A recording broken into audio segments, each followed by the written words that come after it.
변방진의 새벽 주막에서 일어난 윤도영은 징수관, 류익산과 금장원의 장부를 향해 천천히 발걸음을 옮기며 도시 한가운데로 들어섭니다.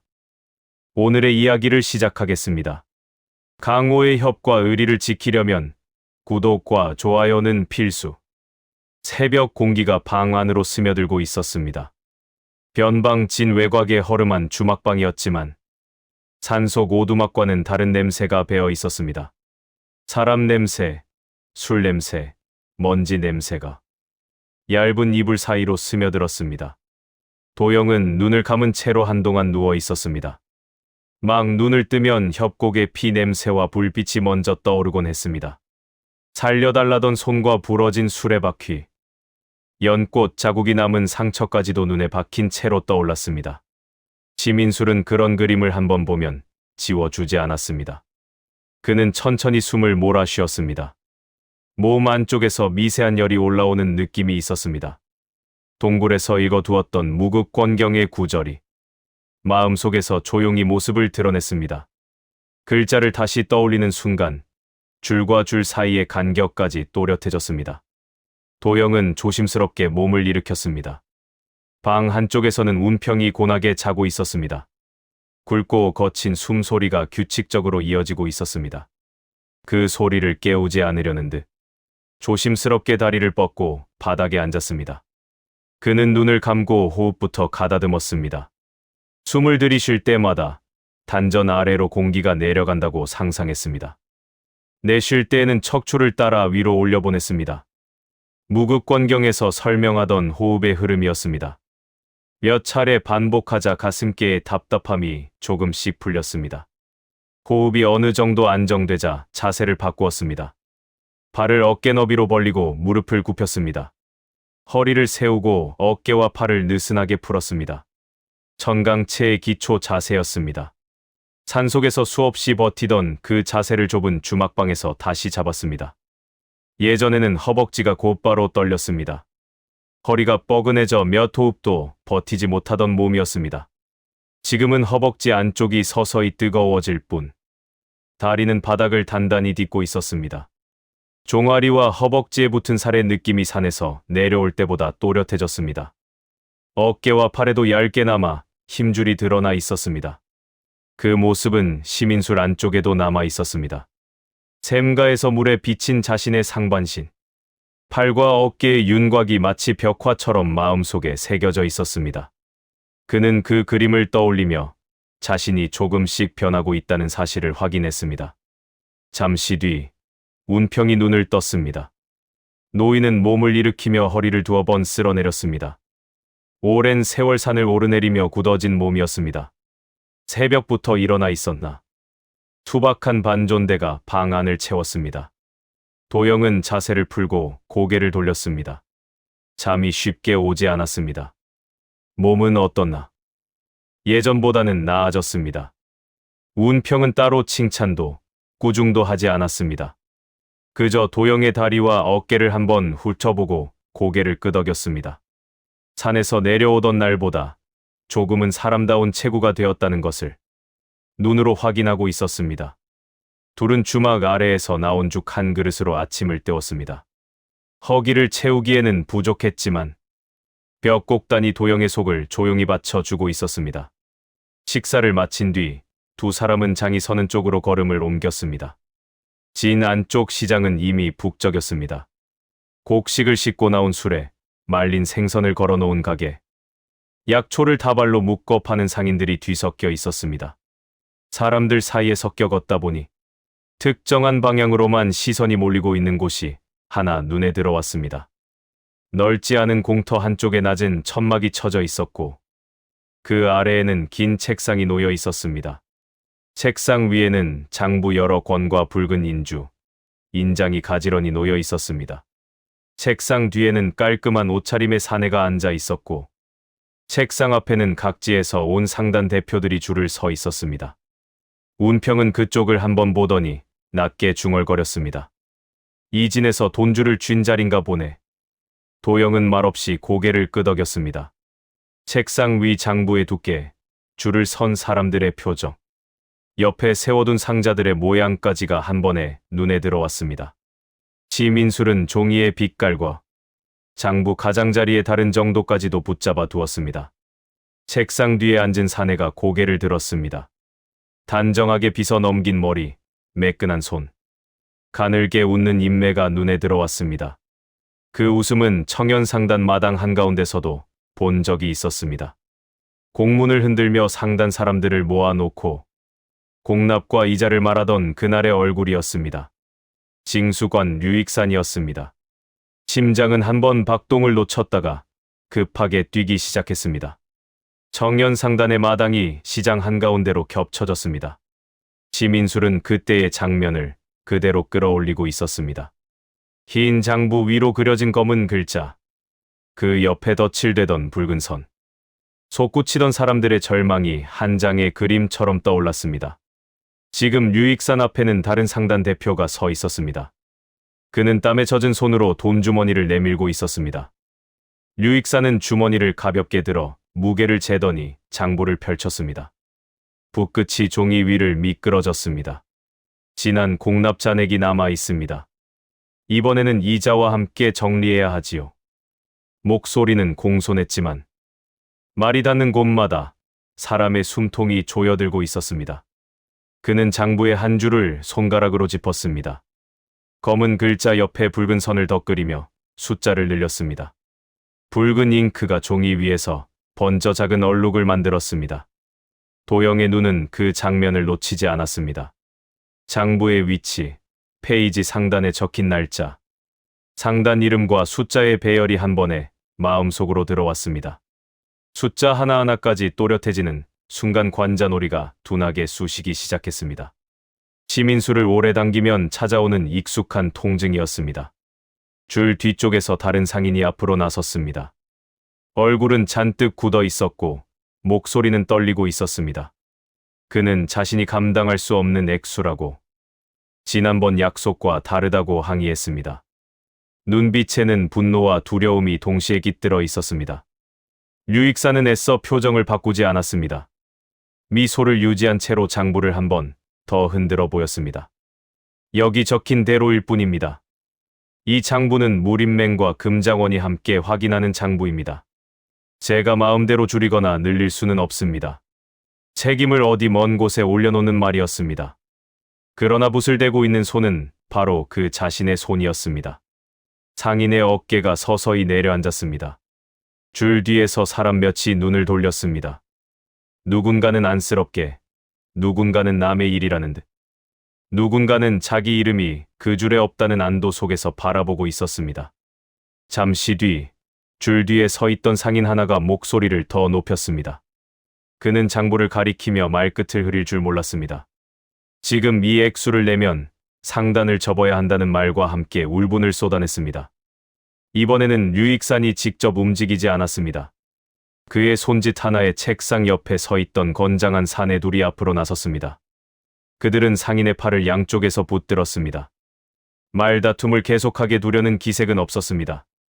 사람들 앞길 막지 마시지요. 골목에서 조용히 이야기합시다. 말은 부드러웠지만 상인의 몸은 거의 끌려가다시피 움직였습니다. 사람들의 시선이 그쪽으로 향했다가 금세 다시 장부로 되돌아왔습니다. 누구도 오래 바라보지 않았습니다. 운평이 낮게 말했습니다. 저 골목은 피를 덜 쓰는 데가 아니네. 그는 이런 모습을 처음 보는 사람이 아니었습니다. 도영은 골목으로 끌려가는 상인의 뒷모습을 계속 바라보았습니다. 청년상단이 흉인이라는 글자를 뒤집어 쓴 장면이 겹쳐졌습니다. 무너져 내리던 상단 사람들의 얼굴 위로 지금 이진의 상인 얼굴들이 겹쳐지고 있었습니다. 끼어들 생각은 하지 말게. 운평의 말은 조심스럽게 건네는 경고였습니다. 이제 막 몸을 추스른 아이가 다시 피비린내 나는 곳으로 들어가는 것을 원치 않았습니다. 그러나 도영의 발끝은 이미 골목 쪽으로 쏠려 있었습니다. 그는 숨을 들이켰습니다. 심장은 거칠게 뛰고 있었지만 허벅지와 종아리는 산에서 단련된 대로 묵직하게 서 있었습니다. 도영은 상인 뒤를 쫓아 조심스럽게 발을 옮겼습니다. 골목 입구의 그림자 속에 몸을 숨기고 안쪽을 살폈습니다. 골목은 장터보다 훨씬 조용했습니다. 양쪽으로 높지 않은 담과 벽돌 담장이 이어져 있었습니다. 상인은 골목 중간에 무릎을 꿇은 채 어깨를 붙잡혀 있었습니다. 부하 하나가 짧은 곤장을 들고 그의 등을 향해 팔을 들어 올리고 있었습니다. 첫 번째 곤장이 떨어질 때 둔탁한 소리가 골목 안에 울렸습니다. 상인의 등이 움찔하며 앞으로 꺾였습니다. 곤장이 한 번 더 올라갈 기세였습니다. 도영은 깊게 숨을 들이켰습니다. 천강체의 기초 자세가 몸 안쪽에서 떠올랐습니다. 무릎을 굽혀 중심을 낮추고 발을 벌려 땅을 딛는 느낌. 허리를 세워 힘을 모으는 감각이었습니다. 동굴벽에 새겨진 토산격의 그림이 머릿속에서 또렷하게 빛났습니다. 산을 토해내듯 내지르는 한 주먹의 형상이었습니다. 그는 그림을 따라 몸을 움직였습니다. 한 걸음 앞으로 내디디며 허리를 비틀고 오른 주먹을 끌어당겼다가 앞으로 밀어냈습니다. 손끝이 아니라 팔과 어깨, 허리와 다리에서 끌어올린 힘이 한 줄로 모였습니다. 주먹이 부하의 옆구리 위쪽을 정확히 갈랐습니다. 충격이 손등으로 되돌아와 팔과 어깨를 타고 올라왔습니다. 부하의 몸이 옆으로 날아가 벽에 부딪혔습니다. 벽돌이 흔들리며 가느다란 먼지가 떨어졌습니다. 그는 짧은 신음을 내뱉고 바닥으로 미끄러져 내려앉았습니다. 다른 한 명이 놀라서 상인의 어깨를 놓고 돌아섰습니다. 그의 손에는 곤장이 쥐어져 있었습니다. 곤장이 허리 높이에서 가로로 날아왔습니다. 도영은 뒤로 물러서는 대신 한 발 더 깊숙이 파고들었습니다. 발끝을 비스듬히 돌려 바닥을 디디고 상체를 낮추자 곤장이 머리 위를 스쳐 지나갔습니다. 그 틈에 왼주먹이 짧게 튀어나갔습니다. 이번 주먹은 토산격처럼 크게 휘두르지는 않았지만 중심이 실려 있었습니다. 부하의 명치께에 닿는 순간 숨이 끊기는 느낌이 전해졌습니다. 그는 곤장을 놓치며 무릎을 꿇었습니다. 골목 안이 잠시 고요해졌습니다. 상단 상인의 거친 숨소리와 도영의 빠른 호흡만이 섞여 들었습니다. 손과 팔이 저릿저릿했습니다. 그러나 뼈가 부러지거나 관절이 어긋난 느낌은 없었습니다. 청강채로 다져온 몸이 비로소 실전에서 버텨낸 순간이었습니다. 상인은 떨리는 손으로 땅을 짚으며 몸을 일으키려 했습니다. 도영은 그에게 다가가 손을 내밀었습니다. 상인은 잠시 망설이다가 그 손을 붙잡았습니다. 손바닥은 거칠었지만 그가 느낀 도영의 손은 생각보다 단단했습니다. 괜찮으십니까? 도영은 짧게 물었습니다. 상인은 숨을 몰아쉬며 고개를 끄덕였습니다. 입술 주변에는 아직도 분노와 두려움이 뒤섞여 있었지만 눈빛에는 감사의 흔적이 스쳤습니다. 골목 입구 쪽에서 여러 사람의 발소리가 들려왔습니다. 장터 쪽에서 사람들이 모여드는 발걸음이었습니다. 그 앞줄에 가벼운 발자국 소리가 섞여 있었습니다. 류익산이었습니다. 그는 아전 몇 명과 함께 골목 입구의 모습을 드러냈습니다. 허리를 곧게 세운 채 안쪽을 훑어보았습니다. 쓰러진 부하와 곤장, 상단 상인과 낯선 젊은이의 위치가 한 번에 눈에 들어왔습니다. 류익산의 시선이 도영의 얼굴에서 멈추었습니다. 어디선가 본 듯한 얼굴이라는 느낌이 스쳐 지나가는 눈빛이었습니다.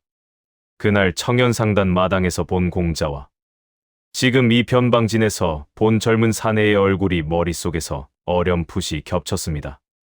도영은 모자를 깊게 눌러쓰듯 고개를 조금 숙였습니다. 그리고 몸을 옆으로 틀어 골목 옆 좁은 틈을 향했습니다. 발바닥에 힘을 실어 바닥을 한번 강하게 디디자 몸이 가볍게 앞으로 튀어나갔습니다. 열공보를 흉내내듯 내공을 발바닥으로 내려보내고 반동을 얻는 움직임이었습니다. 완성된 보법은 아니었지만 몸은 평소보다 한층 가볍게 골목을 빠져나갔습니다. 뒤에서는 아전들의 고함과 사람들의 웅성거리는 소리가 섞여 들려왔습니다. 그 소리는 곧 장터의 소음 속으로 묻혔습니다. 도영은 사람들 틈으로 몸을 숨기며 숨을 고르기 시작했습니다. 손등에는 아직도 주먹이 부딪힐 때의 충격이 남아 있었습니다. 운평은 장터 가장자리에서 그를 기다리고 있었습니다. 사람들 어깨 너머로 골목 쪽을 지켜보던 그는 도영이 돌아오는 모습을 확인하고는 천천히 다가왔습니다. 노인의 눈빛이 도영의 손과 어깨를 한번 훑었습니다. 주먹을 쓸 줄 아는 얼굴이 되었네. 운평의 말은 길지 않았습니다. 그러나 그 한마디의 산중 수련과 오늘 골목에서의 선택이 함께 담겨 있었습니다. 더 이상 힘없는 상단 공자만은 아니라는 인정이기도 했습니다. 도영은 깊게 숨을 들이마셨습니다. 협곡에서 도망치던 날과는 다른 숨이었습니다. 그는 류익산의 얼굴, 장부의 줄, 골목의 길이, 쓰러진 부하들의 자세까지를 하나하나 마음속에 새겼습니다. 시민술은 그 모든 것을 한 화면으로 묶어주고 있었습니다. 언젠가 그 장부를 통째로 뒤집고 오늘 끌려가던 상인과 비슷한 얼굴들을 다시 시장으로 세워야 한다는 생각이 조용히 자리 잡았습니다. 천강채로 다져진 몸과 무극권경으로 쌓아 올린 공력, 그리고 지금 막 실전에서 모습을 드러낸 토산격이 그 길의 시작이 되고 있었습니다. 밤이 깊었습니다. 허름한 주막방 안에서 도영은 등잔불 앞에 앉아 두 손을 내려다보고 있었습니다. 낮에 류익산을 쓰러뜨리던 순간 토산격이 뼈를 타고 나가던 감각이 아직도 손등에 남아 있었습니다. 허리와 어깨, 다리에서 끌어올린 힘이 한 줄로 모여나가던 때였습니다. 천강채로 갈아온 뼈와 살이 처음으로 실전에서 버텨낸 일격이기도 했습니다. 눈을 감자 낮의 장면들이 줄지어 떠올랐습니다. 장터 한가운데 펼쳐진 장부, 글자 옆에 붉은 선을 그어 넣던 징수관의 손, 줄을 서서 얼굴을 굳힌 상인들, 청년이라는 이름이 잘려나가던 자리. 시민술은 그런 장면들을 가만히 흘려보내지 않았습니다. 도영은 어려서부터 눈으로 본 것을 잘 잊지 않았습니다. 장부 한 장을 읽으면 숫자와 줄 간격까지 그대로 떠올랐습니다. 사람의 얼굴은 눈썹 모양과 인매까지 또렷이 남았습니다. 대신 소리는 금방 흐려졌습니다. 향과 맛은 제대로 붙잡지 못했습니다. 눈으로 본 것만 종이에 찍힌 그림처럼 마음속에 남았습니다. 문제는 그 기억을 오래 붙잡으려 할 때였습니다. 머릿속에서 장면을 되짚다 보면 관자놀이 안쪽에서 둔한 통증이 올라왔습니다. 몇 번은 통증을 견디지 못하고 구토를 한 적도 있었습니다. 그 뒤로는 일부러 자세히 보지 않았습니다.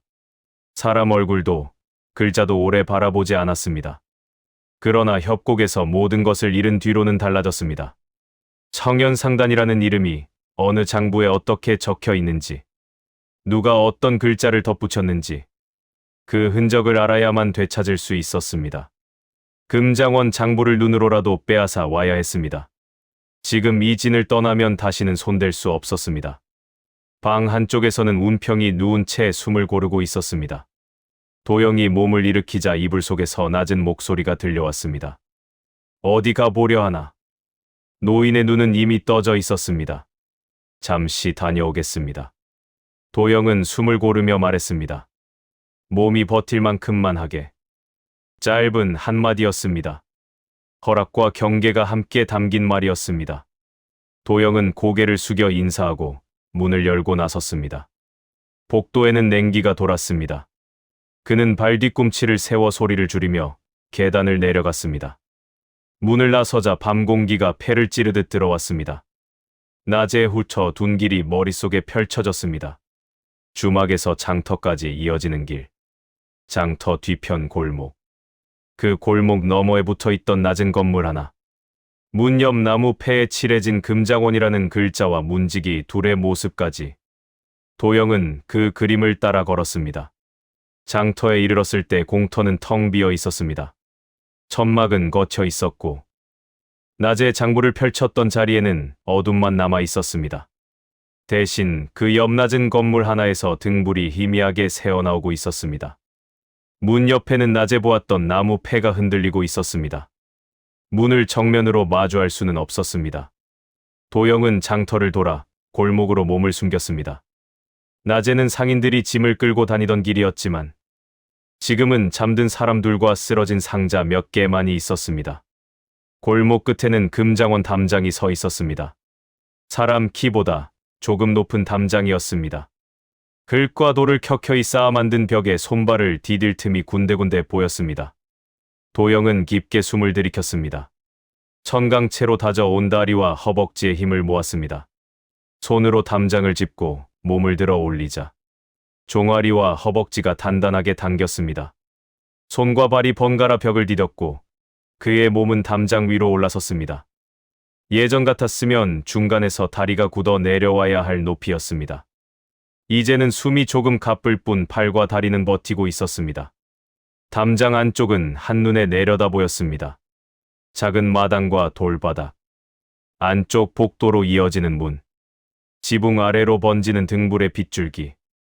도영은 조심스럽게 지붕 위로 몸을 옮겼습니다. 비틀린 기와를 밟지 않도록 몸을 낮추고 천천히 기어갔습니다. 지붕 한쪽 작은 틈이 보였습니다. 환기를 위해 뚫어둔 듯한 사각 구멍 사이로 희미한 불빛이 새어나오고 있었습니다. 그는 몸을 옆으로 돌려 틈 아래를 내려다보았습니다. 낮게 놓인 책상 하나와 그 위에 포개진 장부들. 옆에는 인주와 인장이 가지런히 놓여 있었습니다. 방구석에서는 한 사내가 옷을 입은 채 누워 코를 골고 있었습니다. 도영은 손을 뻗어 기와 아래 나무판을 밀었습니다. 판자가 한쪽으로 밀리며 좁은 틈이 열렸습니다. 그는 숨을 고르고 몸을 그 틈으로 밀어 넣었습니다. 어깨와 옆구리가 나무와 기와에 스쳤고 상체가 눌리며 갈비 주변이 뻐근해졌습니다. 천강체로 단단해진 몸이었지만 여전히 완성된 경지는 아니었습니다. 바닥에 내려앉는 순간 그는 무릎을 굽혀 충격을 흡수했습니다. 등잔불 아래 책상이 가까이 보였습니다. 방 안은 조용했습니다. 코골이 소리는 깊고 규칙적이었습니다. 도영은 책상 앞으로 다가갔습니다. 가장 위에 놓인 장부를 펼쳤습니다. 줄마다 상단 이름과 공납 액수, 이자와 기한이 적혀 있었습니다. 눈이 움직이는 대로 글자와 숫자가 마음속으로 들어왔습니다. 청년상단이라는 이름이 적힌 페이지를 찾는 데는 오래 걸리지 않았습니다. 그 옆에는 공납 거부, 맹령 위반이라는 문장이 붙어 있었고 그 아래에는 상단 자산 압류와 상권 회수에 대한 문장이 이어졌습니다. 그 다음 줄에는 천은상단이라는 이름이 적혀 있었습니다. 청년이 쓰던 창고와 상권이 천은에게 넘어갔다는 기록이었습니다. 도영은 그 줄을 한 번 더 훑었습니다. 어느 줄에서 청년이라는 이름이 끊어지고 어느 줄에서 천은이라는 이름이 시작되는지, 숫자가 얼마만큼 바뀌었는지, 공문 번호가 어떻게 연결되어 있는지까지 시민술은 그 모든 것을 종이보다 먼저 받아 적고 있었습니다. 관자놀이 안쪽에서 통증이 올라오기 시작했습니다. 숨을 들이마실 때마다 눈 뒤가 뻐근해졌습니다. 속이 비어있는 듯 울렁거렸습니다. 그는 장부를 덮고 다른 한 권을 꺼냈습니다. 천은상단의 공납과 차입을 따로 적어둔 얇은 장부였습니다. 앞장과 뒷장을 빠르게 넘기며 눈으로 훑었습니다. 줄마다 숫자의 흐름과 날짜, 금액이 머릿속에 줄지어 들어왔습니다. 통증이 더 심해졌습니다. 그래도 도영은 필요한 부분까지 끝까지 훑었습니다. 천은이 얼마나 공납을 바쳤는지, 어떤 대가를 받았는지, 청년이라는 이름이 사라진 뒤부터 줄마다 어떻게 바뀌었는지, 더 붙잡으면 구토가 올라올 것 같았습니다. 그는 시민수를 거기서 멈추었습니다. 눈으로 빼앗을 것은 충분했습니다. 이제 손으로 가져갈 것이 하나 필요했습니다. 도영은 천은 장부 중 가장 얇고 눈에 잘 띄지 않는 권을 골랐습니다. 표지에는 작은 표식만 있을 뿐 겉으로 보기에는 별 의미가 없어 보였습니다. 그는 장부를 품 안에 넣었습니다. 종이 모서리가 가슴께를 차갑게 눌렀습니다. 그때 문 쪽에서 발소리가 들렸습니다. 누군가 복도를 지나 문 앞에서 걸음을 멈추는 기척이었습니다. 문고리가 한 번 잡혔다 놓였습니다. 안에서 들려오는 코골이 소리에 안심한 듯 발소리는 다시 멀어져 갔습니다. 잠깐의 숨고를 틈이 생겼습니다. 도영은 들어왔던 틈을 올려다보았습니다. 책상 위에 발을 디디고 허리를 세운 뒤 팔을 뻗어 나무판을 움켜쥐었습니다. 어깨와 팔이 힘줄을 드러내며 벌어졌습니다. 천강체로 다져온 근육이 몸을 위로 밀어 올렸습니다. 옆구리와 갈비가 다시 한 번 틈에 끼며 비명을 질렀습니다. 한 번 더 힘을 주자 몸이 지붕 위로 빠져나왔습니다. 지붕 위에 엎드려 잠시 숨을 몰아쉬었습니다. 머릿속 통증과 속 울렁임이 함께 올라왔습니다. 마당 쪽에서 누군가의 목소리가 들려왔습니다. 문지기 중 한 사람이 기지개를 켜는 듯한 소리였습니다. 도영은 몸을 낮게 붙인 채 담장 쪽으로 기어갔습니다. 기와와 발바닥 사이로 차가운 감촉이 전해졌습니다. 담장 위에 이르러 그는 지체하지 않고 골목 쪽으로 몸을 던졌습니다. 바닥이 가까워지는 순간 무릎을 굽혀 충격을 흡수했지만 발바닥과 발목에 강한 진동이 타고 올라왔습니다. 착지 소리가 골목에 작게 울렸습니다. 뒤쪽에서 짧은 외침이 들렸습니다. 문지기 하나가 인기척을 눈치챈 듯했습니다. 도영은 골목 안쪽으로 몸을 돌렸습니다. 숨은 이미 거칠었고 다리는 무거웠습니다. 평소처럼 달리면 곧 따라잡힐 거리였습니다. 그때 동굴벽에 새겨진 한 장의 그림이 떠올랐습니다. 발바닥 아래로 내공을 내려 폭발시키고 그 반동으로 몸을 튀어 올리는 걸음. 허공을 찢는 보법이라는 글자. 열공보였습니다. 도영은 단전 아래에 남은 기운을 발바닥으로 내려보냈습니다. 허리를 낮추고 한 발을 내디뎠습니다. 발이 돌바닥을 찍는 순간 짧은 폭발처럼 힘이 터졌습니다. 몸이 평소보다 훨씬 멀리 튀어나갔습니다. 지하에서 골목 벽이 한 번에 뒤로 밀려났습니다. 발목과 무릎에 불이 붙은 듯한 통증이 올라왔습니다. 정강이와 허벅지까지 줄줄이 저려왔습니다. 착지하자 다리가 잠시 꺾일 뻔했습니다. 그는 이를 악물고 넘어지지 않은 채 몇 걸음을 더 디뎠습니다. 뒤를 돌아보니 골목 입구에서 문지기의 그림자가 보였습니다. 아직 상황을 완전히 파악하지 못한 눈치였습니다. 한 번 더 쓸 수밖에 없었습니다. 도영은 다시 발을 내디뎠습니다. 이번에는 아까보다 조금 덜 힘을 실었습니다. 발바닥 아래에서 또 한 번 짧은 폭발이 일어났고 몸은 다시 앞으로 튀어나갔습니다. 이번에는 무릎과 발목에 더해 허리까지 당겨졌습니다. 관절들이 한꺼번에 비틀리는 듯했습니다. 천강체가 아니었다면 다리가 어긋났을지도 모를 힘이었습니다. 그는 골목 끝 그림자 속으로 파고들었습니다. 장터의 등불은 멀어지고 주막이 있는 방향의 희미한 불빛만 눈에 들어왔습니다. 더 이상 열공보를 쓸 수는 없었습니다. 한 번만 더 무리하면 다리에 금이 가거나 허리가 끊어질 것 같았습니다. 주막에 돌아왔을 때 운평은 여전히 누운 채 눈을 뜨고 있었습니다. 도영이 절뚝이며 들어오는 모습만 보고도 어떤 밤이었는지 짐작하는 눈빛이었습니다. 다리에 힘이 많이 빠졌구나. 운평이 조용히 말했습니다. 조금 무리했습니다. 도영은 숨을 고르며 대답했습니다. 그는 품 안에서 장부를 꺼내 바닥에 내려놓았습니다. 얇은 장부 한 권이었지만 안에 적힌 글자와 숫자는 무거웠습니다. 눈으로 훑어 온 줄들. 몸을 갈아 넣어 얻은 거리. 발목과 무릎에 남은 통증. 그 밤 이후 싸움의 무게는 몸에서 장부로, 주먹에서 숫자로 조금씩 옮겨가기 시작했습니다. 주막 뒤편 작은 마당에는 새벽빛이 아직 닿지 않았습니다. 하늘은 어두웠지만 공기는 조금 덜 차가웠습니다. 밤새 머리를 쥐어짜며 장부를 들여다본 탓에 도영의 눈은 붉게 충혈되어 있었습니다. 운평은 마당 한가운데 서서 천천히 허리를 풀고 있었습니다. 오랜 세월 몸만 써 온 사람의 움직임은 느리지만 흐릿하지 않았습니다. 도영은 마당 한쪽에 서서 조용히 숨을 가다듬었습니다. 품 안에는 전날 밤 빼내온 천은 장부가 들어 있었습니다. 그 장부 안에 적힌 숫자와 글자는 이미 머릿속에 자리 잡고 있었지만 실물을 놓을 곳이 필요했습니다. 장부를 아무데나 숨겨두는 것은 의미가 없었습니다. 문제는 천은상단이었습니다. 금장원 장부 속에서 청년이라는 이름이 사라진 자리에는 천은상단이라는 이름이 물 흐르듯 들어와 있었습니다. 공납을 제때 바쳤다. 맹주를 도와 흉인 상단을 토벌하는 데 협조했다. 이런 기록이 줄마다 따라붙어 있었습니다.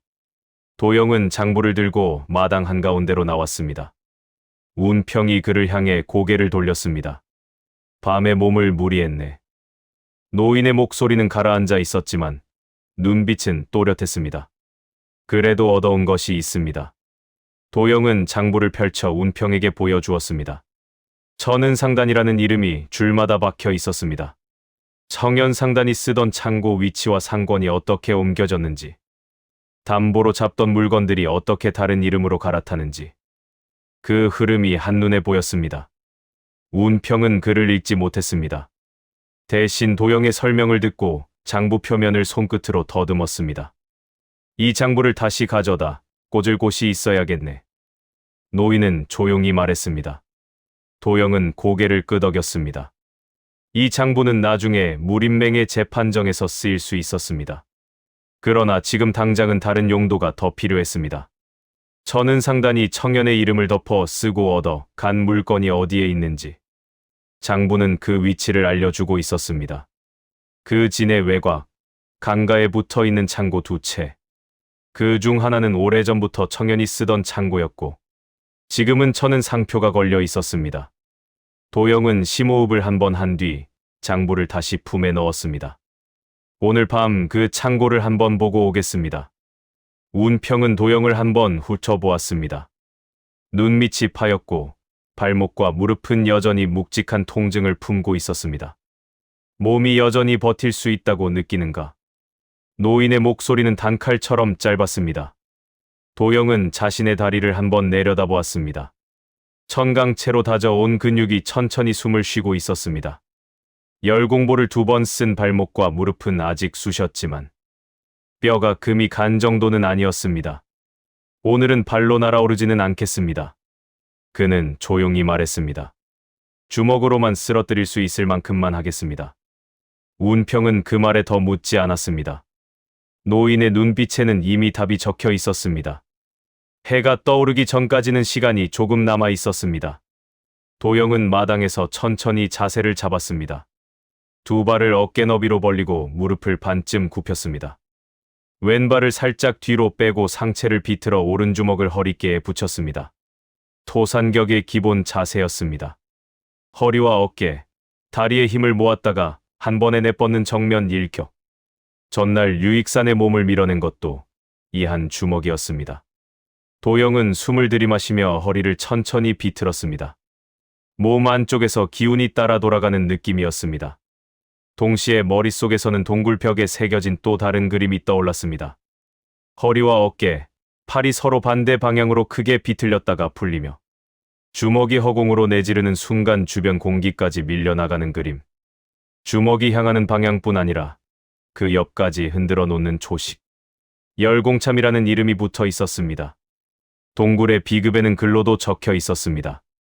내공을 허리와 어깨에 실어 팔과 주먹으로 내보낼 때 주먹 끝에서 나가는 힘과 함께 주위 공기를 찢어 열을 만든다.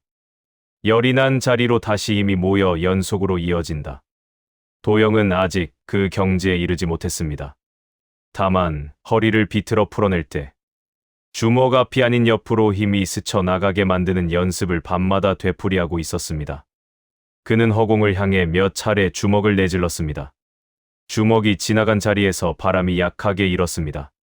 천강채로 다져온 상체가 그 바람을 조금씩 두껍게 만들고 있었습니다. 그러나 아직 열을 찢을 정도는 아니었습니다. 도영은 주먹을 거두었습니다. 오늘 밤 그는 토산격을 확실하게 쓰고 열공참의 기틀을 박는 실전을 치러야 했습니다. 날이 저물 무렵 강가 쪽으로 해가 기울어 갈 때 도영과 운평은 조용히 주막을 나섰습니다. 진의 중심에서 멀어질수록 사람, 그림자는 줄어들었습니다. 대신 창고지대 특유의 냄새가 공기를 채웠습니다. 젖은 나무 냄새와 곡식 냄새, 오래 묵은 비린내가 섞여 있었습니다. 저는 상단에 깃발이 걸린 창고, 2채는 강변에 나란히 서 있었습니다. 한 채는 비교적 새로 지은 건물처럼 기둥이 반질거렸고 다른 한 채는 오래전부터 비와 바람을 맞아 온 나무의 색이 배어 있었습니다. 오래된 쪽이 원래 청년이 쓰던 창고였습니다. 도영은 멀리서 그 건물을 바라보았습니다. 지민술이 장부 속에 적힌 창고 구조를 떠올렸습니다. 입구에서 얼마만큼 들어가면 기둥이 한 번 나오는지, 왼쪽 벽에는 어떤 상자가 쌓여 있는지, 안쪽의 별도 칸막이로 숨겨둔 창고가 어디에 있는지. 그는 운평과 함께 창고 뒤편으로 돌아갔습니다. 뒷벽에는 사람 하나가 겨우 들어갈 크기의 작은 문이 있었습니다. 장부에는 그 문에 대한 기록은 없었지만 정연이 쓰던 시절의 상인들이 자주 물건을 들이고 나던 문이었습니다. 저는 상단 사람들은 그 문을 잘 쓰지 않는 듯 했습니다. 문 앞에는 발자국이 거의 보이지 않았습니다. 운평이 조용히 손을 뻗어 자물쇠를 잡았습니다. 굳은 손이 자물쇠를 뒤틀자 쇠가 갈라지는 소리가 낮게 울렸습니다. 문은 생각보다 쉽게 열렸습니다. 안에서 오는 소리는 내가 맞겠네. 운평은 속삭이듯 말했습니다. 도영은 고개를 끄덕이고 먼저 안으로 들어갔습니다. 창고 안은 어두웠지만 완전히 깜깜하지는 않았습니다. 지붕 틈새와 벽 틈으로 스며드는 빛이 상자와 자루의 윤곽을 어렴풋이 드러내고 있었습니다. 왼쪽 벽에는 천과 자파 상자들이 층층이 쌓여 있었고 오른쪽에는 곡물 자루가 가지런히 놓여 있었습니다. 장부에서 본 것과 크게 다르지 않은 구조였습니다. 도영은 안쪽으로 더 걸어 들어갔습니다. 창고 깊숙한 곳에는 칸막이를 세워 만든 작은 방 하나가 있었습니다. 장부와 귀중품을 따로 두는 장소였습니다. 칸막이 앞에는 천은 상단 표식을 단 사내둘이 서 있었습니다.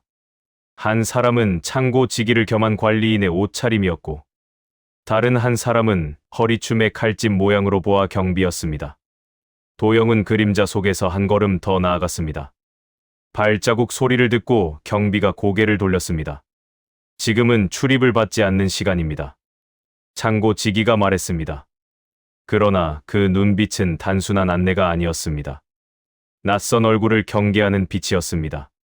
도영은 한 걸음 더 나갔습니다. 등 뒤 문 쪽에서 운평의 기척이 잠시 흔들렸습니다. 정연이라는 이름을 기억하십니까? 도영의 목소리는 낮았지만 또렷했습니다. 창고 지기의 얼굴이 굳어졌습니다. 그런 이름은 오래전에 없어졌습니다. 그 말 속에 억지로 눌러둔 무언가가 묻어 있었습니다. 도영은 더 묻지 않았습니다. 오늘은 말로 설득하러 온 것이 아니었습니다. 경비가 먼저 움직였습니다. 칼집에서 검을 뽑으며 다가왔습니다. 도영은 몸을 낮추며 오른주먹을 허리깨에 붙였습니다. 토산격의 자세가 자연스럽게 잡혔습니다. 경비의 검끝이 앞으로 나올 때 도영의 오른발이 바닥을 강하게 밟았습니다. 허리와 어깨가 동시에 비틀렸고 주먹이 검집 옆 사내의 명치로 파고들었습니다. 둔탁한 소리와 함께 경비의 몸이 뒤로 밀려났습니다. 천강채로 다져온 힘이 한 번에 실린 일격이었습니다. 검이 바닥에 떨어졌고 경비는 숨을 제대로 들이쉬지 못한 채 쓰러졌습니다. 창고 지기가 허둥지둥 뒤로 물러나며 비명을 삼켰습니다. 도영은 그 틈을 놓치지 않았습니다. 이번에는 허공이 아닌 앞과 옆을 동시에 겨눴습니다. 허리를 비틀며 왼발을 앞으로 내디뎠습니다. 오른주먹이 다시 한번 앞으로 나갔습니다. 이번에는 주먹 앞뿐 아니라 주먹이 스치는 길 주변의 공기까지 함께 밀려나가는 느낌이 들었습니다. 주먹이 창고 지기의 어깨를 스치듯 지나가는 순간 그 옆에 쌓여있던 상자들이 함께 흔들렸습니다.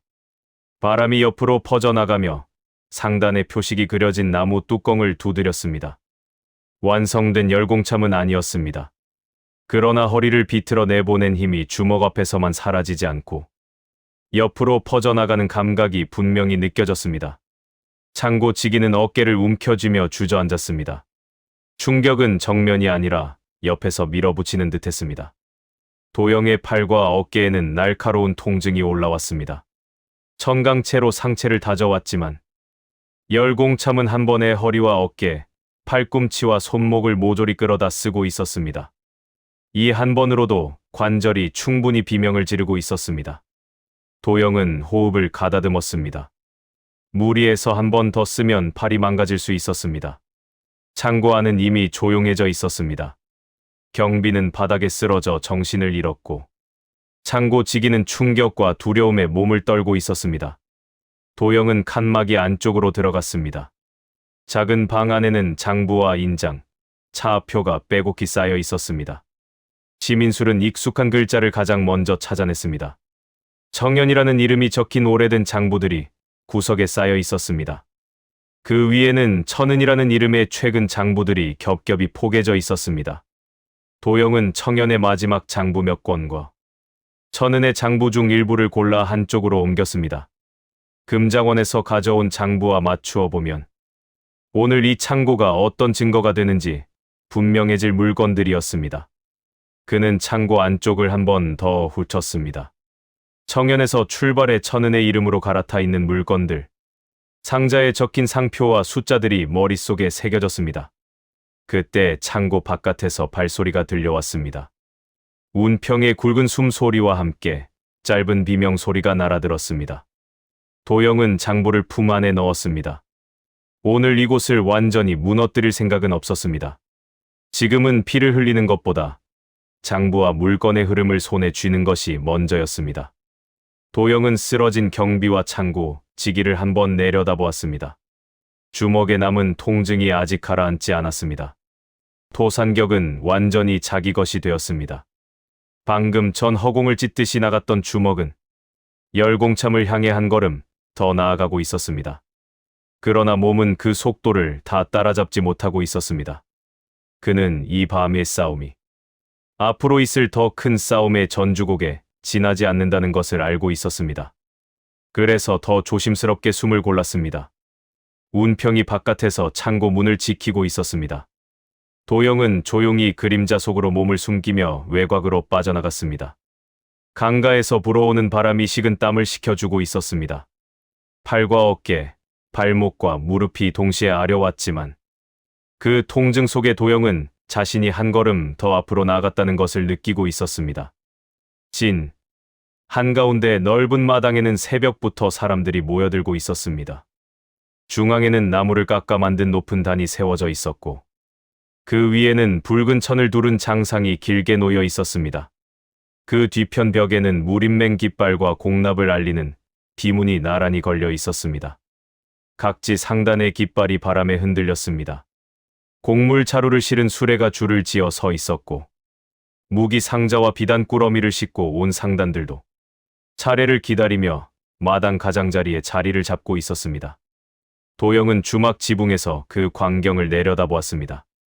한밤중 금장원과 창고를 다녀온 몸은 여전히 묵직했습니다. 무릎과 발목은 열공보의 잔흔을 품고 있었고 팔과 어깨에는 열공참의 미완성 바람이 남긴 통증이 박혀 있었습니다. 그래도 오늘 이 공납회만큼은 놓칠 수 없었습니다. 공문 하나로 상단의 흥망을 가르는 자리였습니다. 금장원 장부가 낭독되고 상단들의 이름이 줄마다 불리는 시간. 청년이라는 이름이 어떻게 사라졌는지, 천은이라는 이름이 어떻게 그 자리를 차지했는지 그 과정을 눈으로 직접 확인해야 했습니다. 지붕 위로 발자국 소리가 올라왔습니다. 운평이 몸을 낮게 숙이고 올라왔습니다. 밤을 새운 탓에 얼굴빛은 거칠었지만 눈동자 안쪽은 여전히 선명했습니다. 저기 맨 앞줄에 서는 자들이 오늘 상단의 목줄을 쥐겠지. 운평의 시선이 단 위쪽으로 향했습니다. 중앙에는 무림맹의 깃발 앞에 의자가 놓여 있었고 그 옆에는 금장원의 자리가 마련되어 있었습니다. 검은 옷을 입은 장부 담당들이 이미 장상 위에 장부를 쌓고 있었습니다. 오늘은 어디까지 들어갈 생각인가? 운평의 물음에 도영은 잠시 마당을 바라보았습니다. 짐을 나르는 사람들 사이에 끼겠습니다. 도영은 낮게 대답했습니다.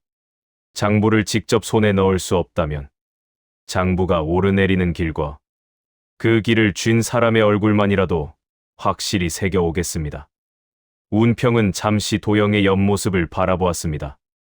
머리는 어느 정도까지 쓸 생각인가?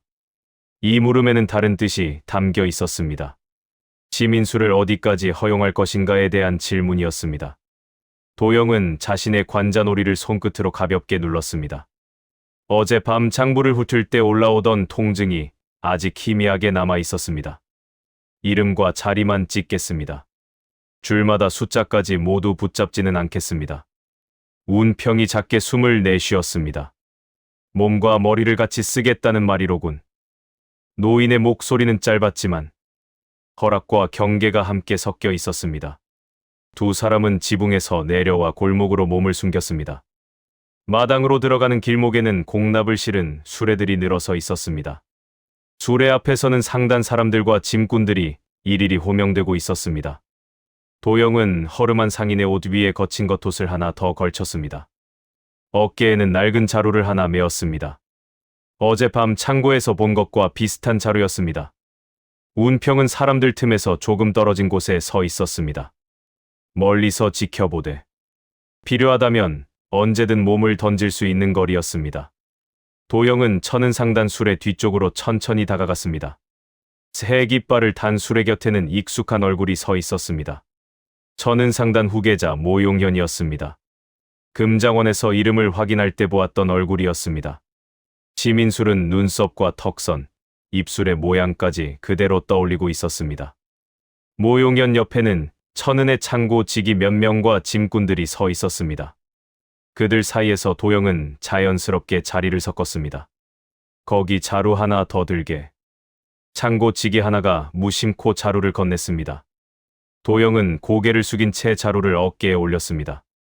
몸은 천강체에 익숙해져 있었기에 무게는 충분히 감당할 만했습니다. 행렬이 움직이기 시작했습니다. 수레와 짐꾼들이 줄지어 마당 안으로 들어갔습니다.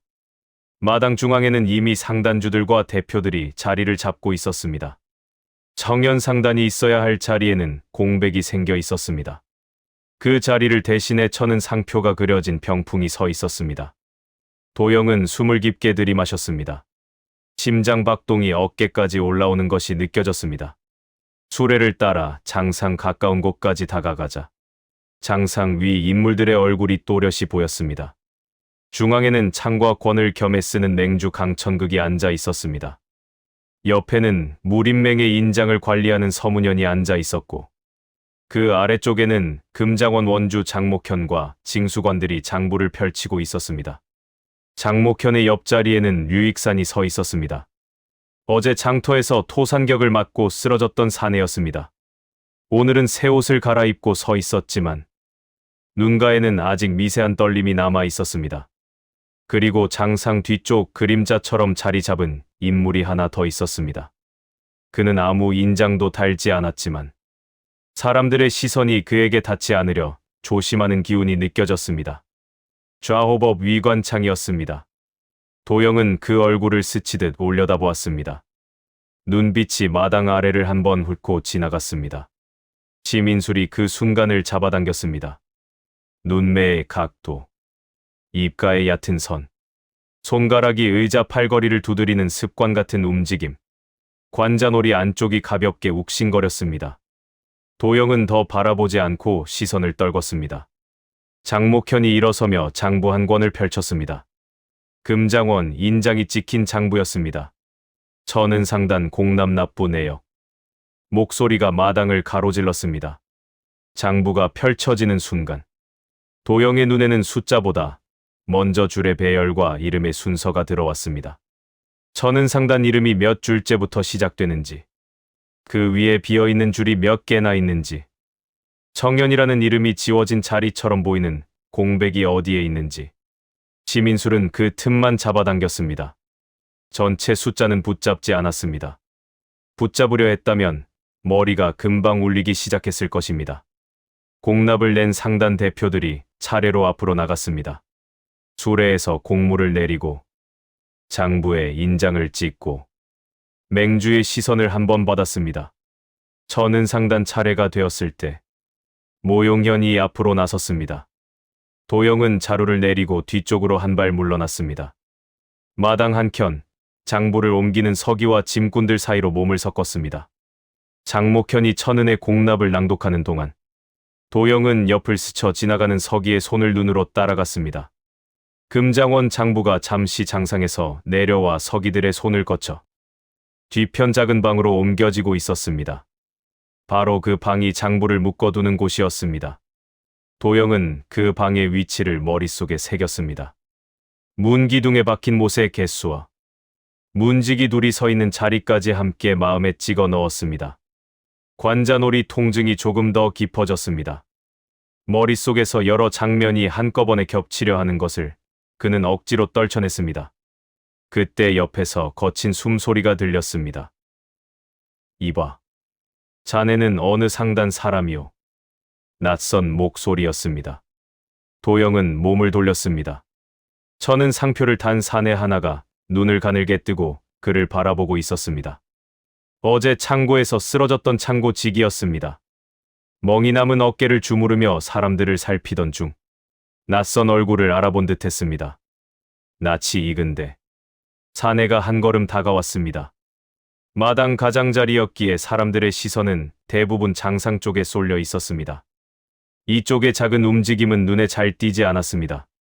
도영은 몸을 약간 옆으로 틀었습니다. 뒤편에는 장부를 옮기는 좁은 복도가 이어져 있었습니다. 사내가 팔을 뻗어 도영의 소매를 잡으려는 순간 도영은 발을 반보 내딛었습니다. 허리를 비틀고 오른주먹을 허리께에 붙였습니다. 토산격의 자세가 짧게 잡혔다가 곧 풀렸습니다. 주먹은 앞으로가 아니라 사내의 옆을 스치듯 나갔습니다. 짧은 숨소리와 함께 사내의 옆구리가 꺾이듯 뒤로 밀렸습니다. 주먹이 닿은 자리는 명치보다 조금 옆이었지만 힘은 허리와 옆구리를 타고 안쪽으로 파고들었습니다. 주먹이 지나간 자리 주변의 공기도 살짝 흔들렸습니다. 열공참의 반쪽짜리 바람이었습니다. 정면을 때리지 않고 옆을 밀어붙이는 힘이었습니다. 사내는 소리를 내지 못한 채 뒤로 주저앉았습니다. 숨이 막힌 듯 입을 벌렸다 닫았다 할 뿐이었습니다. 도영의 팔과 어깨에는 뜨거운 통증이 올라왔습니다. 한 번 쓰고 말 열공참이었습니다. 그는 쓰러진 사내를 상자 뒤로 밀어 넣었습니다. 지금 이 자리에서 소동이 나면 공납회 전체가 멈출 수 있었습니다. 그럴 때가 아니었습니다. 복도 쪽에서 서기 한 명이 장부 꾸러미를 안고 다가왔습니다. 어두운 복도 사이로 장부들이 스쳐 지나갔습니다. 도영은 서기가 지나가는 순간 복도 모퉁이에 몸을 기댄 채 숨을 죽였습니다. 장부 모서리가 그의 어깨를 스치며 지나갔습니다. 그 짧은 접촉에도 종이의 두께와 묶인 끈의 매듭 모양이 느껴졌습니다. 지민술은 더 이상 장면을 붙잡지 않았습니다. 머리는 이미 한계를 향해 가고 있었습니다. 오늘 얻은 것은 충분했습니다. 공납회 장상에 앉은 얼굴들, 장부가 오르내리는 길, 금장원과 천은상단이 함께 묶여있는 구조, 몸에는 토산격과 열공참이 남긴 통증이, 머릿속에는 피에 젖은 장부의 줄들이 남았습니다. 마당을 빠져나올 때 하늘 위로 해가 조금씩 올라오고 있었습니다. 도영은 고개를 들지 않았습니다. 발밑에 그림자와 장부의 줄이 겹쳐지는 느낌만이 또렷하게 남아 있었습니다.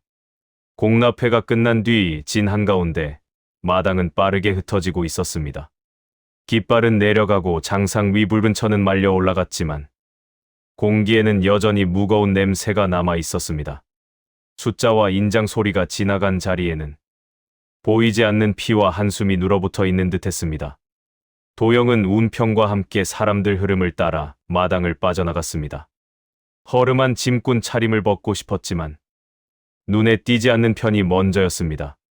겉모습은 다른 짐꾼들과 크게 다르지 않았지만 가슴 안쪽에는 아직 토산격과 열공참의 잔열이 남아 있었습니다. 머릿속에는 조금 전 장상 위 얼굴들이 차례대로 떠올랐습니다. 창과 권을 함께 쓰는 맹주 강천극, 무림맹 인장을 쥔 서문현, 장부를 펼치던 장목현과 그 옆에 서 있던 류익산, 그리고 깃발 뒤쪽 그림자처럼 서 있던 위관창. 지민술은 그 얼굴과 자리, 장부가 오르내리던 길, 위관창이 한 번도 인장을 직접 잡지 않은 손의 위치까지 붙잡았습니다. 줄마다 적힌 숫자 전체를 붙잡지는 않았습니다. 그러나 어느 줄에 청년이라는 글자가 박혀 있었는지는 머릿속에서 선명하게 떠오르고 있었습니다. 관자놀이 안쪽에서는 이미 묵직한 통증이 올라오고 있었습니다. 표행길에 나서기 전부터 반복되어 온 통증이었습니다.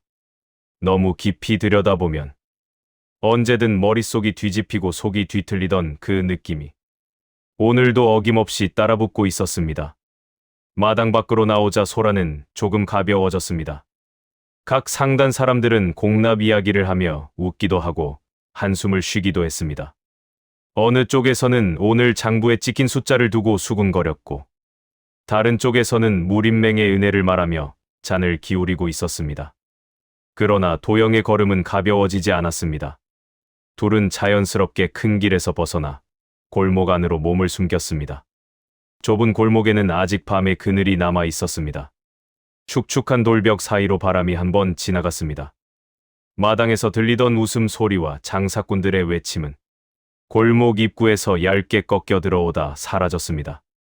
도영은 벽에 등을 기대고 손을 내려다보았습니다. 손등 피부는 천강채 수련으로 두꺼워졌지만 손가락 마디 안쪽에서는 미세한 떨림이 멈추지 않았습니다. 열공보를 쓰며 바닥을 찍어 올렸던 발목과 무릎, 토산격과 열공참을 쏟아냈던 어깨와 팔꿈치에도 둔한 통증이 남아 있었습니다. 몸 전체가 하나의 큰 상처처럼 욱신거렸습니다. 그때 골목 입구 쪽에서 일정한 간격의 발자국 소리가 겹쳐 들려왔습니다. 장터의 소란과 다른 맞춰 걸어오는 발걸음이었습니다. 짧게 멈추었다 다시 움직이는 발자국이 골목 안쪽으로 길게 그림자를 끌고 들어왔습니다. 운평이 먼저 고개를 들었습니다. 노인의 시선이 어두운 입구를 향했습니다. 골목 어귀에는 쳐는 상표를 단 사내둘과 무림맹 표식이 없는 무인 셋이 모습을 드러내고 있었습니다. 그 뒤에는 비단 도포를 걸친 류익산이 서 있었습니다. 어제 장터에서 토산격을 맞고 날아가던 모습과는 달리 오늘의 류익산은 온 매무새를 단정히 가다듬고 있었지만 눈동자 깊은 곳에는 지워지지 않은 공포가 떨리고 있었습니다. 가슴께를 감싸 쥔 손가락이 천천히 굽혀졌다, 펴졌다를 반복하고 있었습니다. 류익산은 골목 안쪽으로 시선을 고정했습니다. 도영과 운평을 번갈아 바라보며 입꼬리를 조금 올렸습니다. 거기 서라. 그의 목소리가 골목 안으로 깊게 파고들었습니다. 어제 장터에서 가슴을 친 주먹, 오늘 공납회 마당에서 부하를 쓰러뜨린 주먹. 그는 이미 그 두 주먹의 주인을 하나로 이어붙이고 있었습니다. 저는 상단 창고 지기 하나가 류익산 옆에서 몸을 낮추며 도영을 가리켰습니다. 밤에 창고 안에서 본 얼굴이 떠오르는 듯했습니다. 입술이 떨리며 한 번 더 도영을 가리키자 무인 셋의 시선이 동시에 도영에게 꽂혔습니다. 무인 셋이 골목 안으로 한 걸음씩 들어왔습니다. 칼과 곤봉이 좁은 공간의 공기를 천천히 갈랐습니다. 발자국이 옮겨질 때마다 골목 바닥의 흙먼지가 부드럽게 흔들렸습니다. 운평이 도영 앞으로 반걸음 나섰습니다. 노인의 어깨가 조금 앞으로 기울었습니다. 마른 손등 위로 굵은 힘줄이 천천히 떠올랐습니다. 그때 류익산의 입에서 의협이라는 말이 가벼운 숨처럼 흘러나왔습니다. 무림맹이 내세우는 얼굴이었습니다. 도영의 귀에는 그 말이 숫자와 인장과 함께 섞여 들려왔습니다.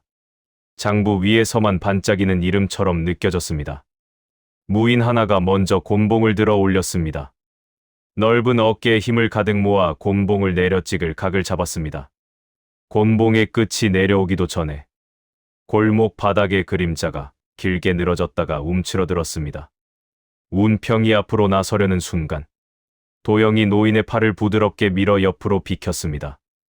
이 싸움은 제가 하겠습니다. 도영의 목소리는 낮았지만 단단했습니다. 운평은 잠시 도영을 바라보았습니다.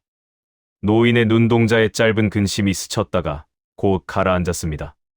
몸이 버티는 만큼만 하게 짧은 허락이 떨어졌습니다. 도영은 골목 한가운데로 걸어 나갔습니다. 발밑에 단단한 흙과 깬 돌이 발 뒤꿈치를 받쳐 주었습니다. 숨을 길게 들이마실 틈은 없었습니다. 가슴 안쪽에는 이미 뜨거운 것이 끓기 시작하고 있었습니다. 협곡에서 피를 흘리며 도망치던 밤의 숨소리와 오늘 공납회 마당에서 숨을 죽이고 서 있던 순간이 한꺼번에 가슴 속에서 뒤엉키고 있었습니다. 곤봉이 머리 위에서 떨어지는 순간 도영은 반걸음 안쪽으로 파고들었습니다. 왼발을 깊게 받고 허리를 비틀어 올렸습니다. 몸 전체가 주먹을 위해 움직였습니다. 토산격이 사내의 명치로 파고들었습니다. 짧고 둔탁한 소리가 골목 안을 가득 채웠습니다. 사내의 몸이 뒤로 밀려나 벽에 부딪혔습니다. 숨이 끊어진 듯 몸이 접혔다가 천천히 바닥으로 미끄러졌습니다. 떨어진 곤봉이 돌바닥을 튕기며 구르다가 멈추었습니다. 두 번째 무인은 검을 뽑았습니다. 좁은 골목을 가로지르는 한 줄기 선이 공기 위에 그려졌습니다. 검등에 비친 희미한 빛이 골목벽에 파문처럼 번졌습니다. 도영은 뒤로 물러나지 않았습니다. 발을 비스듬히 옆으로 내딛고 상체를 틀었습니다. 검날이 옆을 스치며 지나갈 틈을 만들었습니다. 허리를 크게 비트는 동안 토산격의 힘에 열공참에서 익힌 바람을 조금 섞었습니다. 주먹이 앞으로 나갈 때 앞뿐 아니라 옆으로도 힘이 터져 나갔습니다. 검을 쥔 팔목 옆을 바람이 스쳐 지나갔습니다. 순간 팔목이 옆으로 밀리며 검끝이 엉뚱한 곳으로 튀었습니다. 도영의 주먹은 사내의 어깨를 비틀어 올리듯 밀어붙였습니다. 사내의 몸이 돌며 바닥에 쓰러졌습니다. 어깨 관절이 비명을 지르듯 꺾였습니다. 도영의 팔과 어깨에는 날카로운 통증이 번져 올라왔습니다. 한 번 더 열공참의 기운을 끌어쓴 대가였습니다. 숨이 거칠게 들이켜졌다 나가며 배 안쪽이 마른 천처럼 쓸려 나갔습니다. 마지막 한 사람은 천천히 걸어 나왔습니다. 움직임 안에 여유가 있었고 검을 쥔 손목에는 허투루 쓰인 힘이 보이지 않았습니다. 그는 도영의 얼굴을 가만히 바라보았습니다. 짧은 숨 사이로 청년이라는 이름을 입안에서 굴리는 듯했습니다. 그러나 소리로 내지는 않았습니다. 대신 눈빛이 가늘어지며 검끝이 조금 낮게 내려갔습니다. 검이 아래에서 위로 떠오르며 옆구리를 파고드는 각을 만들었습니다. 도영은 한번 몸을 비틀어 그 검을 피했습니다. 발이 바닥을 긁으며 옆으로 흘렀습니다. 그러나 더 이상 발만 믿고 물러날 생각은 없었습니다. 토산격과 열공참만으로는 이 검을 꺾기 어렵다는 것을 이미 방금 두 번의 교차에서 알 수 있었습니다. 몸 안쪽 어딘가에 쌓아두었던 힘을 더 꺼내야 했습니다. 동굴벽에 새겨져 있던 마지막 그림이 머릿속에 스쳤습니다. 벼락처럼 이어지는 주먹들. 한 번이 아니라 연속으로 떨어지는 일격. 뇌진 천광. 아직 완성하지 못한 초식이었습니다. 그러나 이 골목에서 주저할 수 있는 공간은 없었습니다. 검이 다시 허공을 가르며 들어올 때 도영은 왼발을 깊게 박았습니다. 발바닥과 종아리 허벅지가 동시에 긴장했습니다. 첫 번째 주먹이 검날을 쳐냈습니다. 쇠와 뼈가 부딪히는 소리가 짧게 튀었습니다. 같은 팔이 접히기도 전에 두 번째 주먹이 이어졌습니다. 가슴께를 향해 내려 꽂히는 일격이었습니다. 숨을 들이마실 틈도 없이 두 번의 충격이 이어졌습니다. 세 번째 주먹이 옆구리와 갈비뼈를 향해 파고들었습니다. 골목 안 공기가 떨렸습니다. 벽에 붙은 먼지가 주먹의 진동을 따라 흘러내렸습니다. 사내의 몸은 세 번의 충격을 모두 견디지 못했습니다. 검이 손에서 멀어져 돌바닥 위를 구르며 멈췄습니다. 무릎이 꺾인 몸이 앞으로 접혔다가 옆으로 쓰러졌습니다. 뇌진 천광은 네 번의 연타를 요구하는 초식이었습니다. 그러나 도영의 몸은 세 번째 주먹을 내보내는 순간 이미 끝에 닿아 있었습니다. 네 번째 주먹은 허공에서 멈췄습니다. 팔꿈치와 어깨 손목 안쪽에서 동시에 비명이 솟구쳤습니다. 손등 피부가 갈라지며 피가 번졌고 가슴 안쪽에서는 뜨거운 피가 거칠게 몰아쳤습니다. 도영은 비틀거리며 뒤로 한 걸음 물러났습니다. 골목 바닥이 한순간 기울어지는 듯했습니다. 숨이 거칠게 턱에서 걸렸다가 겨우 내려갔습니다. 그때 류익산의 목소리가 떨리는 숨을 타고 흘러나왔습니다. 흉인이다. 청년 잔당이다. 그의 얼굴은 분노와 공포로 일그러져 있었지만 눈동자 안쪽에는 희미한 안도도 섞여 있었습니다. 누군가를 흉인이라 부르는 순간 자신이 서 있는 자리와 장부 위 숫자가 더 단단해진다고 믿는 눈빛이었습니다. 류익산이 허리춤에서 짧은 비수를 꺼내 들었습니다. 손이 떨리고 있었지만 비수 끝은 도영을 향하고 있었습니다. 비수 끝이 미세하게 떨릴 때마다 협곡에서 떨어지던 연화침의 잔상이 시민술 속에서 겹쳐 떠올랐습니다. 운평이 그 사이로 한 걸음 나섰습니다. 노인의 손이 번개처럼 뻗어 류익산의 손목을 붙잡았습니다. 몸 전체를 쓰지는 않았지만 손가락에 실린 힘만으로도 비수는 바닥에 떨어졌습니다. 오늘은 여기까지만 하세. 운평의 낮은 목소리가 골목 안을 울렸습니다. 목숨까지 거둘 때는 아직이네. 류익산은 바닥에 주저앉았습니다. 옆에서 쓰러져 있던 경비 하나가 겨우 몸을 일으켜 그를 부축했습니다. 류익산의 다리가 떨려 신발끝이 바닥을 긁으며 끌려갔습니다. 멀리서 발소리가 겹쳐 들려왔습니다. 공납회가 끝난 뒤 주변을 돌던 무림맹 순찰대였습니다. 소리는 빠르게 골목 쪽으로 가까워지고 있었습니다. 류익산의 입술이 떨렸습니다. 그는 마지막으로 청년이라는 이름을 한 번 더 입 밖으로 내밀었습니다. 청년 잔당이 돌아왔다. 그 말은 골목 벽에만 부딪혀 돌아오지 않을 것이었습니다. 순찰대의 귀를 거쳐진 전체로 퍼져나갈 이름이었습니다. 협곡에서 피로 끊어진 줄 알았던 이름이 오늘 골목 끝에서 다시 살아나 퍼져나가고 있었습니다. 도영은 피가 번진 자신의 손을 내려다보았습니다. 뇌진 천광이 남긴 흔적이 손등과 팔 안쪽에 붉게 번지고 있었습니다. 갈비뼈와 어깨, 무릎과 발목까지 모든 곳에서 통증이 울리고 있었지만 그 통증 속에는 분명한 감각이 하나 더 숨어 있었습니다. 오늘 이진에서 흘린 피는 공납과 의협이라는 말에 덮여있던 얇은 껍질을 찢어 놓았습니다. 무림맹이 스스로 내세우던 얼굴에 처음으로 피가 묻었습니다. 그 피가 청년이라는 이름을 다시 끌어올렸습니다. 운평이 짧게 고개를 끄덕였습니다. 둘은 사람들 발소리가 몰려오는 방향과 반대로 몸을 돌렸습니다. 골목을 빠져나와 강가 쪽으로 내려가자 차가운 바람이 땀을 식혔습니다. 강 물빛 위로 해가 기울어 가고 있었습니다. 강 건너 지붕들 위로 연기가 가늘게 떠올랐습니다. 운평은 말없이 강가를 한번 훑어보더니 사람들의 눈이 닿지 않을 만한 둔덕 아래를 가리켰습니다. 둘은 그쪽으로 내려가 앉았습니다. 도영은 한동안 숨만 골랐습니다. 손가락을 조금 오므려 보자 관절마다 통증이 하나씩 살아 움직였습니다. 그러나 그 통증은 더 이상 협곡에서 도망치던 소년의 통증이 아니었습니다. 버티고 맞서기 시작한 자의 통증이었습니다. 이제 그 주먹은 쓰러진 상단의 이름과 이름 없는 무인의 유지를 함께 쥐기 시작하고 있었습니다. 골목과 창고를 가른 밤이 저물 무렵 강가에 선 그의 주먹에는 쓰러진 상단의 이름과 이름 없는 무인들의 마지막 숨이 함께 쥐어져 있습니다. 오늘의 이야기는 여기까지입니다. 들어주셔서 감사합니다. 강호의 길은 끝나지 않습니다. 다음 이야기에서 다시 만나려면 구독과 좋아요, 알림 설정까지 부탁드립니다. 여러분의 참여가 곧 이 무협 세계를 더욱 빛나게 합니다.